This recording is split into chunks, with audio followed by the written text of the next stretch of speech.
Good afternoon. My name is Joseph Lloyd and welcome to No Budget Reviews, the series where we go around the country finding cars that you can buy in good condition with an MOT for under £1,000 and filming them with absolutely no money at all. So we have to use my phone, no microphones, no fancy DSLRs, nothing like that. Just good honest cars that you can buy for very little money and you can enjoy driving.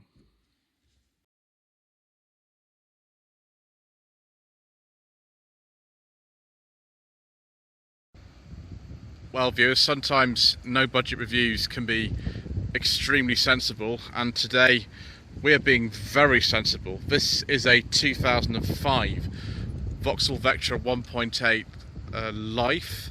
This is the 5-door hatchback model. There was also a saloon available, and of course the Estate, which arrived in autumn 2003 after the Vectra C. This is a Vectra C, was launched in 2002. There was also a very similar related car to this called the Signum, which was a sort of like a Vectra Estate but with slightly different styling and only 4 seats. This car has been very kindly offered for filming today by a friend of mine called Lawrence. We're in West London today. Lawrence is keeping his distance somewhere on the other side of the car park. You know, we can continue filming with no problems. He's very just kindly left me the keys to just get on with it. We're taking precautions because obviously we're in the lockdown, and it's just me and him who met up today, so we can continue filming. The Vectra C was the last type of Vectra ever made. Vectra A actually was sold in this country as the Vauxhall Cavalier Mark III, and really the cars evolved from each other. The styling of the Vectra C is very different from the Vectra B, which is the car that Jeremy Clarkson absolutely roasted in a road test when that came out, I think in late 1995. The underneath of the car is quite similar though to the previous generation, although I'm sure experts in Voxels would correct me as to exactly what that sort of means.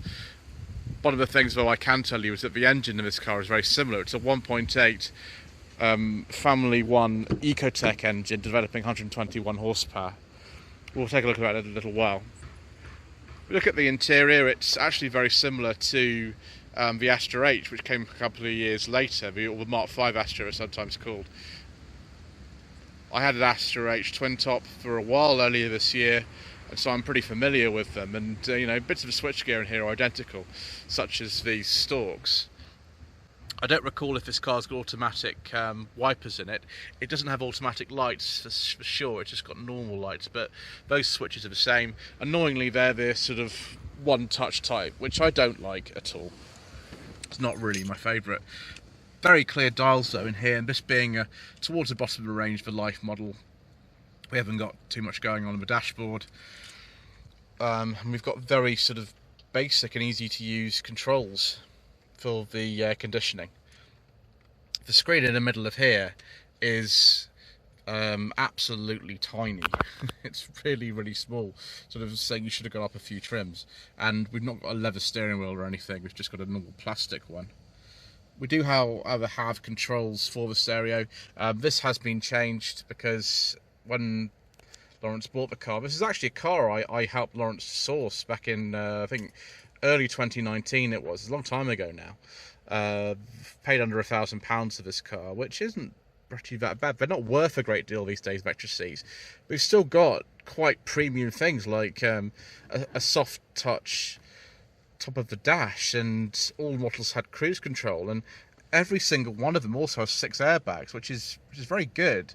And they're not known for, you know, bodywork rust or anything like that. This car's got no rust on it at all, for example. I'll just shut the door and take a look and see. We've got things like a fancy boot opening press and stuff, and electric mirrors. I'm sure if you got one of the higher models, you'd get a few more switches, and now we've only got front electric windows in this particular one. If I put the key in, it's a very familiar type of Vauxhall Opal key that's been around, you know, forever. Sure, for the pre-facelift, this is an early 2005, so the facelift came a little bit later. Might have to just wiggle the steering wheel. Actually, just pause a second and I'll wiggle the steering wheel and I'll start her up for you. Right, there we are, viewers. We've managed to disengage the steering lock successfully. As you can see, just got a little tiny thing here, but there we are. That's the date and time. That works. You can see we're in a lockdown period, but we are okay to still film. 12-volt socket in there. That's actually an ashtray in the front of there, and I think Lawrence has put another cup holder from a higher spec model in this. I think in the normal life model that would just be an open cup holder. We've got a central armrest in here with some storage for bits and pieces, and then we've got a rear ashtray in there and 12-volt socket too. It's worn quite well, the interior of this car, considering it's over 15 years old. All sorts of, there we go, lockdown bits that you need in there, face mask and hand sanitizer. The door pockets for some reason are not particularly large. I don't know why. It's a big car with heavy doors, so I don't know what that's about, but there we go. We do have a dimmable instrument panel switch here. There's the fog light switch, and that's for adjusting the headlight leveling. Overall, it's pretty comfortable. Obviously, you know, we are missing quite a few features that we would have in the higher spec models here, but you know, it's got to be a thing that you need. And with this modern stereo, it does things like, you know, USB and everything like that, and that's really what you need. It's very difficult to get the original stereos to accept things like aux sends unless you're going on one of the sort of later models and things. Let's take a look at the boot. One of the things that does go wrong with these cars is that the seal around here isn't particularly good, and I think Lawrence has had a go at replacing that. Certainly he's had a go at replacing the spring in this cover for what would held the first Daycare originally. I do apologise in the background, someone seems to be using a strimmer or something. I'm not really sure what's going on there. We lift up this boot carpet, which is a little tricky.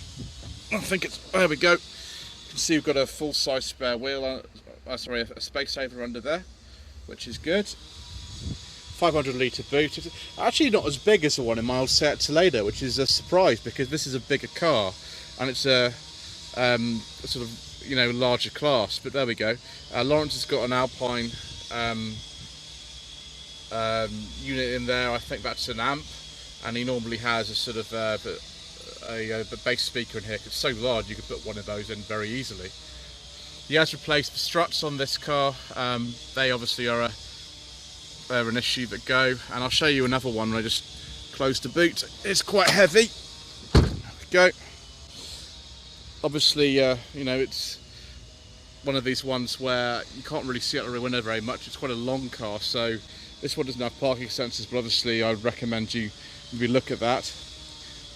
The electric window in this side when we bought the car wasn't working. The switch was at fault actually. It wasn't the fact that it didn't work, because the driver's switch worked. It was that was broken. Apparently that's very common in these. Also, if I just move this air vent here, you can see that at the bottom that doesn't move, whereas the rest of them do.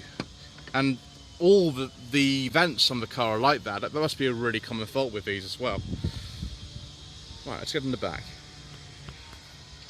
Okay. I think someone's put the seat quite far back, but wow. Even so, these cars were used a lot as taxis back in the day, and you can understand why. It's still got these annoying headrests where you've got to push those up in order to actually not for it to dig in the small of your back, and the shoulder blades and things, but that's fine. You can sort that out if you need to. It's quite sort of airy in here. The visibility's not the best compared with, you know, a lot of the older cars I filmed, but it's really not too bad. As you can see, it's a life model, so we've only got the window winders in here. I think we still get an armrest. I guess we do. We get an armrest, and there's a ski hatch as well. It is a locking ski hatch, so you've got to be aware of that, but that does sometimes work. Oh, there we go. Oh, yes, there we go. It's unlocked today. That's very kind of Lawrence to unlock that for me. So yeah, it's pretty comfortable in the back. I prefer a leather interior, if I'm honest. I prefer, you know, one of the V6 models if, you know, I'm being picky. And actually, those are soft touch rear door tops. It's pretty good for, you know, a big car for not a lot of money. Let's go and have a look at the engine. More fancy stuff. We get hydraulic struts for the bonnet. Hopefully that strumming in the background is not causing too many audio issues. Family 1 Ecotec engine, in this case displacing 1.8 litres with 121 horsepower. These engines are reasonably easy to work on. They are quite reliable if you maintain them properly. The two main issues that go wrong with them, that I've personally experienced because we have the same engine in my Astra H twin top, is the plastic thermostat housing, which is somewhere down here. Not the later ones, which are the 140 horsepower ones. This is a 121, but the 140 horsepower ones came in 2006. They definitely have a plastic thermostat housing, and that can be a problem if that goes, and that can cost as much as £300 to repair. The other issue with these is the cam belt.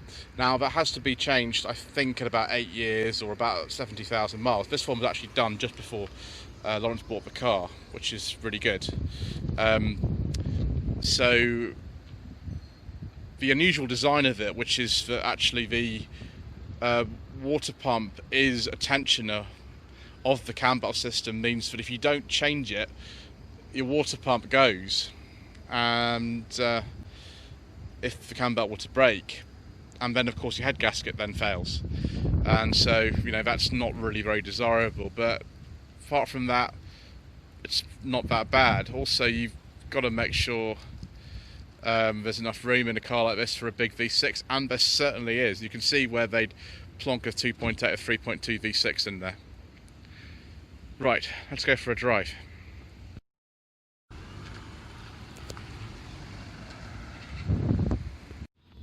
Well, viewers, here we are, cruising the mean streets of Hayes, and I've just found out it's not a strimmer that is going on in the background. It's actually someone cutting into the road. Unfortunately, there's not a lot I can do about that last section, but never mind, it's a lot quieter in here.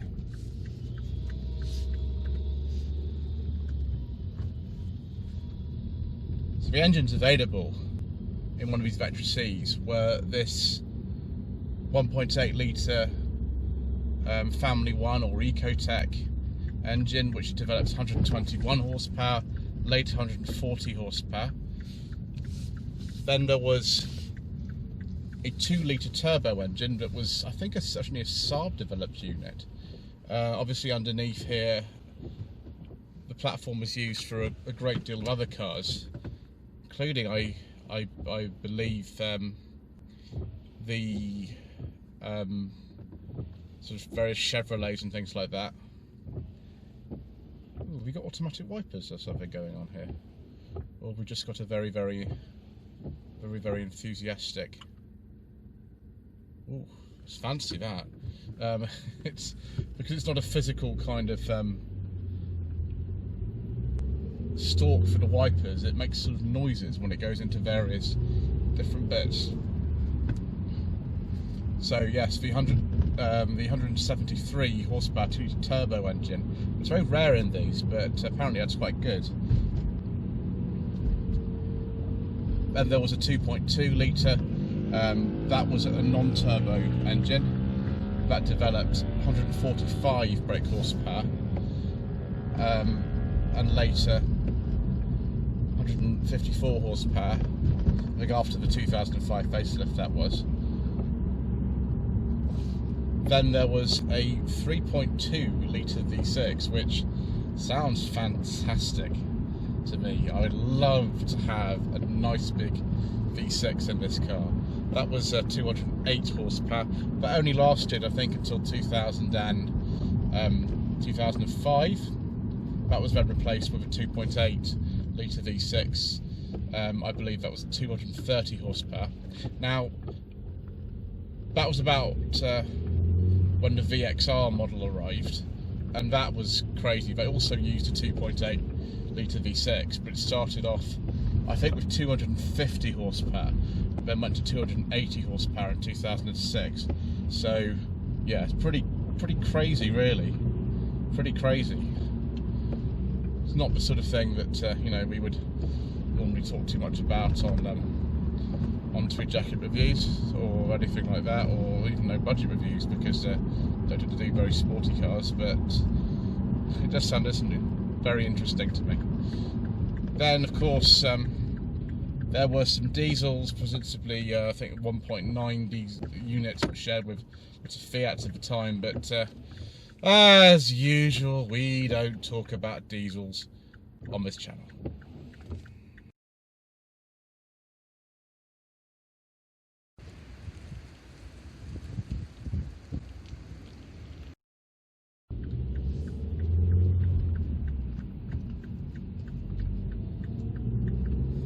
Aside from a little bit of lack of power from this engine, I mean, it's only a 1.8, it's only got 121 horsepower, and what is quite a large car.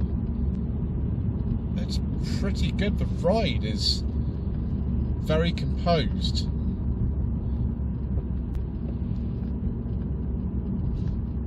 And everything feels really, really solid. No, surprisingly so. Like brakes and everything feels solid. Just testing them. I thought that lady was actually going to cross with a pram. It's you know, always the thing that turns up and has a perception tests when you're trying to learn to drive. But she wasn't actually going to cross. I do apologise for the mount being in the way. That's just the way it goes on no budget reviews. I do feel a little bit like a minicab driver. That's the only disadvantage with this car. I do feel a little bit like I'm off to pick up a fare, but that's okay. That's absolutely fine. We'll talk about the trim levels a bit later on, because there were an awful lot of them, and it's very difficult to remember. The post-facelift ones, there are only about 6. But pre-facelift like this car, the Life model was towards the bottom, as well as the LS and things like that. One thing I forgot to say on the walk-around section of this video is that Lawrence has put alloy wheels on this car from a higher spec model. I think it's from an SXI or something. This car would originally have had hubcaps, and I remember when we picked it up, it did have hubcaps as well. He's also done something with the headlights. Those, like an Astra H, often go very cloudy, so you know, it makes the car look a little bit better. It's not a perfect car. There are various, you know, bits of paintwork on it you could sort out, but when you're buying a Vectra C, unless you're going for one of these you know, special models like a V6 or a VXR, most of them are just going to be bought for dependable transport, and that's really what I would say that this is. It's a dependable car with quite low running costs, in the sense of, you know, things like the servicing and parts and stuff like that. It's not an expensive car by any means, and covering motorway mileage, particularly if you've got cruise control in all models, it'd be pretty nice. I don't think this engine is the best one you can get, but it's pretty fine for a lot of usage that you'd have. Certainly in the Astra H we had the 140 horsepower version of this engine, and ours had been slightly modified as well, with things like the swirl flaps being deleted. It had a tubular 4-branch manifold on it, which made it sound absolutely fantastic. So you can make these engines sound great. So maybe go for one of the post-2006 cars if you want to get a bit more performance out of a 1.8. But I just like the idea of a V6. It just sounds like it would suit this car really, really well. I mean, the fuel consumption would be pretty bad. I imagine Lawrence would get something like 35 to 40 miles per gallon in this, as a rule of thumb, whilst he, you know, goes about his business very, very quietly and comfortably. It's just the feeling you get of the car. I think it's electro-hydraulic power steering system, and on the post-facelift models, the suspension was revised. Can't remember exactly what changes they made, so whether it made the ride smoother or handle better, but this seems to me like a good compromise. It's not the most dynamic car in the world, but it's not really setting out to be. Just want something to get you around, and you know, Lawrence has a family and somebody who needs the space, then it's just a hard car to beat in that respect. Very much like an Astra H that my father-in-law has. He's got a 1.4 model from 2010, and that also has appeared on the channel. If you want to see that, we've got actually lots of Voxel reviews now of this sort of era that have appeared. They're just bought for people who don't particularly mind about the latest in kind of design fashion, or you know, even the last word in dynamism, because that's not what these cars are about. They just sort of get on with what they need to do. And for lots of people who just want to run a car on a tight budget, and this after all is no budget reviews where we film cars are under £1,000, I think this is something that is not just a bargain, it's an absolute bargain.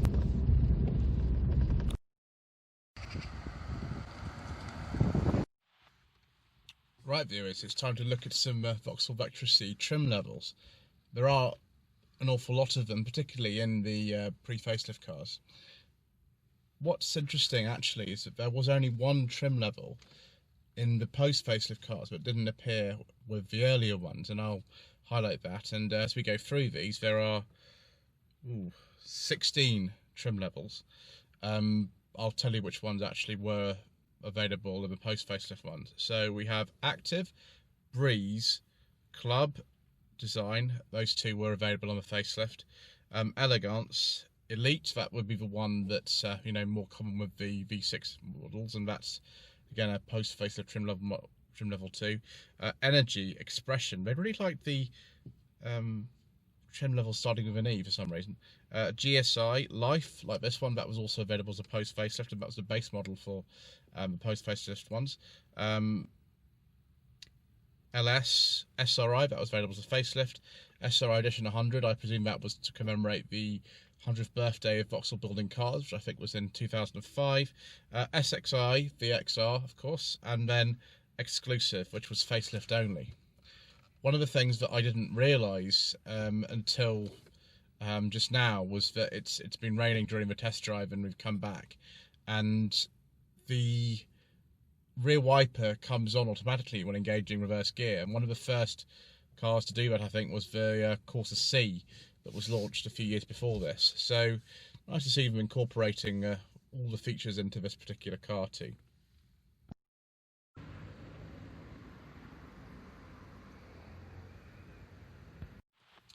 So viewers, should you consider a Vauxhall Vectra C for under £1,000?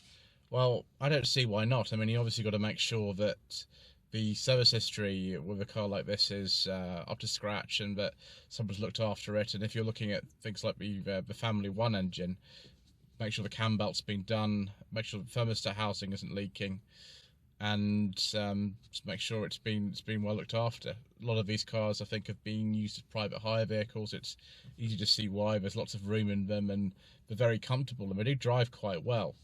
So it just, you know, make sure that you know, it's not been too abused in its life, and you should have a dependable, good value car that will last you for quite a long time. Sure, it's not the most exciting thing, apart from maybe the V6 and the VXR, and you know, watch the front tyre wear on those, but there we are. That's not what most people under £1,000 are looking for. Don't forget to subscribe to the channel for more no budget reviews. If you'd like to have your car featured on the channel, then there's an email address at the start of the video, about 30 seconds in, japl745@hotmail.com, that you can contact me on. And I've also got a Facebook page, facebook.com/Lloyd Vehicle Consulting, and also Instagram, instagram.com/Lloyd_Vehicle_Consulting. Thank you.